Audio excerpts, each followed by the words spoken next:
लोकसभा चुनाव के सेमीफाइनल में बीजेपी प्रचंड बहुमत से 3 राज्यों में जीत दर्ज करती नजर आ रही है।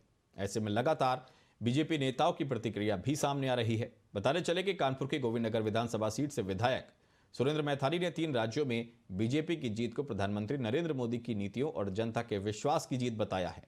वहीं राहुल गांधी और प्रियंका को सनातन का ढोंग करने वाला बताते हुए बीजेपी विधायक ने कहा कि जनता कांग्रेस और इंडिया गठबंधन के नेताओं की साजिश को समझ चुकी है।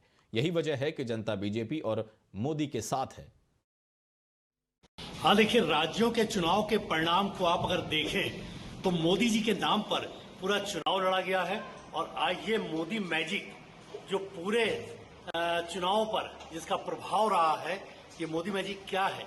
ये सरकार गरीबों को समर्पित, जरूरतमंदों को समर्पित सुरक्षा देती है, देश का डेवलपमेंट करती है, विकास को लेकर के पहली बार अद्वितीय लोगों ने जिस प्रकार से आशीर्वाद आदरणीय मोदी जी को दिया है, उसी प्रकार मोदी जी ने जब से प्रधानमंत्री पिछले 9-10 वर्षों से लगातार वो अपनी सरकार को लोगों को समर्पित कर रहे हैं।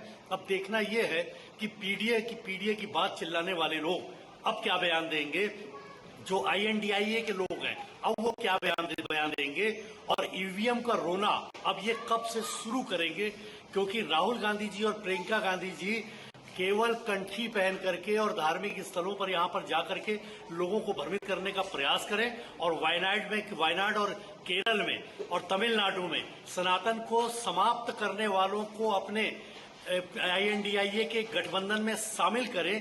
ये अब जनता बर्दाश्त नहीं करती। जनता समझदार है, वो अपने एक वोट का महत्व जानती है, और मोदी जी ने जिस प्रकार से इस मैजिक को चलाया है और जिस प्रकार से मोदी जी को आशीर्वाद पूरे देश की जनता दे रही है, उत्तर प्रदेश में भी 80 की 80 सीटें आगे आने वाले लोकसभा के चुनाव में मोदी जी को मिलेगी, बीजेपी को मिलेगी, योगी जी को मिलेगी। और मोदी जी प्रचंड बहुमत से, केवल प्रचंड बहुमत से नहीं, आजाद भारत के इतिहास में पहली बार इतनी बड़ी संख्या के साथ कभी कोई सरकार नहीं बनी होगी। उस आधार पर मोदी जी इस देश के पुनः प्रधानमंत्री बनेंगे और संख्या बल आजाद भारत के इतिहास में सबसे ज्यादा होगा।